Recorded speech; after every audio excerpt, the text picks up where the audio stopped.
Can Deathstroke defeat Superman and Wonder Woman?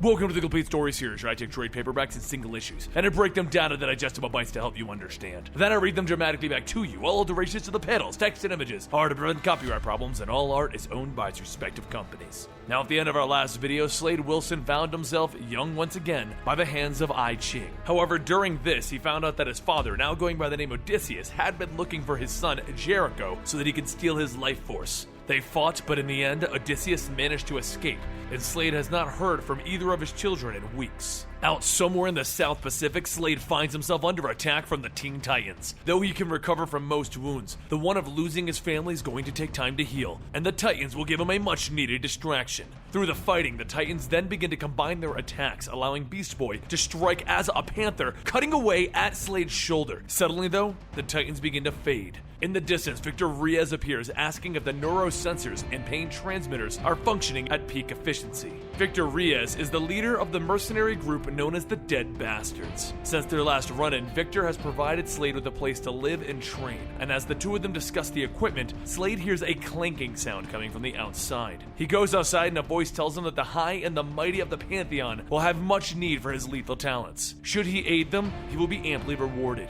and then gold coins begin to shower from the sky. Slade draws his gun, stating, "I don't like games, so either we talk face to face, or I'm gonna play for you a little number that I like to call Hell on Earth." The voice says, "Very well, but I will present you with a gift." The light shines and strikes down, revealing a sword, and the voice says that this is the sword which he, Hephaestus, forged for him. Slade asks what is he supposed to do with it, and through the swirling light, Hephaestus steps out, stating, "You must kill a god." A short while later, Slade's body is thrown around the island as the sword flies through the air. Hephaestus says that he must master the powers of the Godkiller's sword, or he will surely perish. However, this isn't an issue of mastering the sword. It's the fact that the sword changes in shape and weight, making it very difficult to consistently wield. Through the trees, a loud roar can be heard, and the creatures begin to attack. Slade swings the sword, cutting through them with ease, and all the while, Slade begins to think about how he can feel the power of the sword burning through his veins.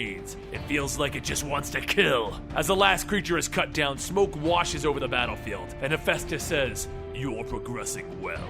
And Victor says, "It's time to move forward on our target." Not long after, Hephaestus drops Slade off on Themyscira, Paradise Island. He explains that the target is the Titan Atlantis, the god of immortality. He was exiled eons ago into the depths of Tartarus, and the sword will help locate the hidden entrance. Slade then says, "Imprisoning wasn't enough? Now you want him dead?" Hephaestus tells him, "Actually, I'm just acting on behalf of another who believes Lepidus' existence represents a threat to the Pantheon. However, there will be no further questioning regarding that. Now it is time for you to go and be swift, because the Amazons here do not take kindly to those who invade their lands, in particular, those of male persuasion." Slade hurries through the forest until he finds the entrance to Tartarus. But as he breaks the chains on the door, the protectors of the area lunge out. It doesn't take long for Slade to cut down the protectors, but what Slade notices is that the sword goes where it wants, like it's controlling him, and that he doesn't like. As Slade goes deeper in, he sees the statue of Lepidus, and Hephaestus says that this isn't what he was told would be here. Slade then says maybe he's just hiding inside of it, and Hephaestus tells him, "We must leave at once." But just then, the eyes begin to glow from the statue, and Slade says, "See? He is in there!" He lunges forward, striking down the statue, and as it crumbles to pieces, everything begins to shake. The pieces fly in all directions, escaping Tartarus, and then a voice calls out asking, "Do you know what you've just done?" Slade says, "No," and he turns to see Diana, who tells him, "You just unleashed a force that will destroy Themyscira. Now surrender or die." Slade sees that look in Diana's eye, and she doesn't look too happy with what he just did. And with him being set up, he's not too happy either. Diana strikes down, asking if he knows what he just did, and Slade says, "Yeah, I screwed up." She attacks, telling him that what he destroyed was no mere statue, it was the vessel for Lepidus, one of the most destructive forces to ever walk, and Slade just unleashed him. While the two continue fighting, the onyx stones that escaped Tartarus begin to take shape into an unholy army. Diana punches Slade out of the cave, demanding to know who was it that hired him to destroy her island, and he tells her that doesn't matter. Right now, we both want the same thing, to kill Lepidus. She shouts, asking what kind of an arrogant mortal thinks he can simply kill a god. Slade kicks her off, stating, "I can and I will. Now stand down, this fight isn't with you. But it sure as hell can be. She jumps up, grabbing a tree out of the ground, telling him to fight. And as she attacks, the sword knocks her down and returns back to Slade. He tells her, I'm sorry about that. The sword kinda has a mind of its own. And Diana realizes that sword must come from Hephaestus. She demands to know why he would have it. And Slade just says that he thinks she just answered her own question. The battle continues as the missing parts of Lepidus begin to gather around from the corners of the island, only to be brought back to Lepidus' holding tree. Soon the Amazons gather around Diana as she continues beating down on Slade until a voice tells them to stop. Both look up to see Hestia, and Diana punches him one last time. Moments later, light begins to shine as Slade finds himself wrapped up in Diana's lasso. And after learning how and why he is here, Diana says it seems that he is just a pawn in a game for someone very powerful. Regardless of him knowing it or not, he had released Lepidus and is here being banished from the island. Slade says, not until I do what I came for. I will finish it. Diana tosses Slade his helmet and tells him that he thinks he can kill a Titan by himself. He's more foolish than she thought. Lightning then strikes in the distance, and the voice of Lepidus shouts, all of this bloodshed has made me thirsty. Slade asks if that's the guy, and Diana tells him, you wanted to kill a god. Now's your chance. Soon Lepidus and his Onyx army surround everyone, and Slade and Diana attempt to attack it head on. Lepidus releases a powerful mental blast and shoots the two of them into the ground, breaking through a type of glass. The two look up and Slade says, what the hell was that? And Diana tells him he's not far off from that statement. They both look around and Diana mentions that this fiery pit is a manifestation of Lepidus' powers. They must find their way back. But before they can look for a way out, creatures begin to crawl, swarming around them. The two begin cutting and slashing their way through the monsters, but the more that they cut them down, the more of them just get back up and replace them. With their backs together, Diana asks, what does a man like Slade think of in his last moments of life? And he tells her, those moments aren't today. When that day comes, it'll be my own damn business. The creatures start to gather and then suddenly they all disperse, running away from them. And a loud grrr can be heard. And a giant creature made of bodies starts to walk towards them. Diana points to the portal behind it, stating that will bring them back to their world. And they both make a break for it, running at it. They leap off the cliff down to the portals, and as they get closer, they can feel something pulling them apart. Each of them are being pulled by different portals. Slade looks around and sees that he's in Istanbul, but this was all many years ago.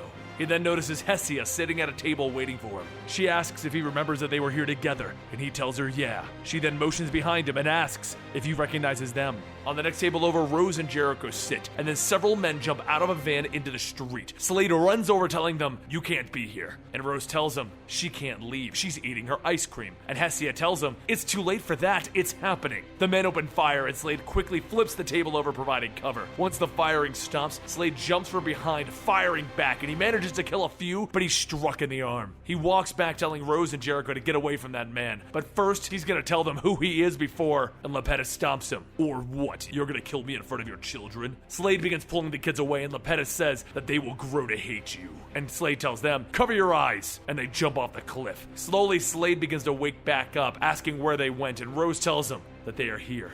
Elsewhere, Diana also wakes up, and what she sees is her mother.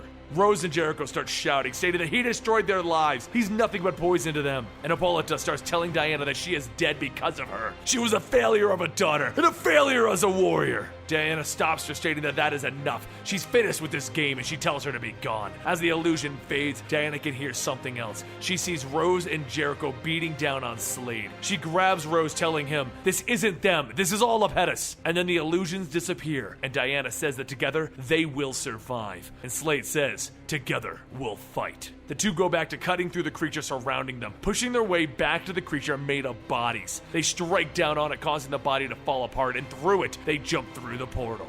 But when they look around, they see that they are back on Paradise Island, just as Lepidus is slaughtering the Amazons. Slade and Diana quickly jump back into battle, and Lepidus continues ripping through the crowds, killing everything around him. But as the battle rages on, Slade sees Lepidus beginning to escape, but him escaping would make no sense. Slade chases close behind him, and then Lepidus tells him, for a mortal, you possess a sharp strategic mind. So how about you follow me? I can grant you great power. Slade tells him, negotiation? That's cute. Maybe you're just afraid of this. And Lepidus laughs and punches Slade. As his body flies, Lepidus says, this is only a minor delay. Don't worry, my beloved. beloved. The world will soon be once again ours to rule, my lovely sister. He releases a powerful blast, decimating everything on the ground, and Diana jumps towards him, sword ready. As she gets close, he grabs her out of the air, tossing her away. He then flies down into a hole that he created, and Slade notices Diana falling. He runs over to catch her, but then something else flies past him, knocking Slade away, telling him to get away from her. Clark floats down, stating, I know what you are, and right now,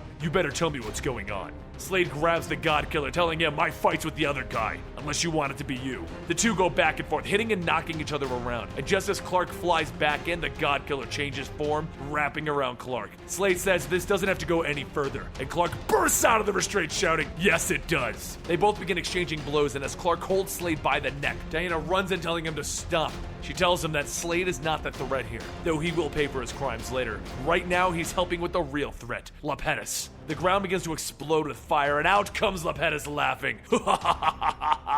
As he holds a spear, telling them, behold the future. With the mighty piercer, no god or mortal can oppose my ascension. Clark rushes in, stating that he'll handle this, but Lepettis blasts him away with the piercer's power. Soon the volcano begins to erupt, and Clark says, I'll handle the breach. And Slade says, Lepettis will be all mine then. Slade runs in, slamming down on the piercer, and he tells Lepettis that it might be the sword telling him this, but he can feel that he's getting frustrated. Why hasn't he, a titan, been able to kill a mortal that dare defies him? Lepettis tells him, we are merely savoring the moment. Energy from the piercer starts to radiate and take the shape of a woman. Slade asks who's that, and Lepettis shouts, you will not speak to her. He can feel it now though, the rage building inside of Lepettis. So Slade goes on asking, who is she? A mother, a wife, a mistress? Lepettis shouts, I will kill you! And Slade uses that brief moment to strike, swinging the sword down, hitting the shaft, cutting through it. The life force of Lepettis' sister begins to fade, and his rage continues to grow. He charges at Slade with that rage, and Slade strikes again, piercing into him. At that moment, the Onyx army begins to crumble, as Slade pulls out Lepettis' heart. As everything begins to settle, Hephaestus tells him, congratulations, you've done what no other mortal could do. Still holding the sword, Slade tells him, you're gonna answer some questions for this mortal who isn't done killing. Who ordered this? Hephaestus sighs and tells him, it was Apollo, my dearly departed brother. In the event of his death, he wished that Lepettis be killed as well as a safeguard to the Pantheon. However, an anonymous source within the Pantheon revealed to him that it was an elaborate trick to free Lepettis to unleash his vengeance. So in a manner of speaking, my brother was selfish, and if he was to cease existing, he wanted the same fate for his family.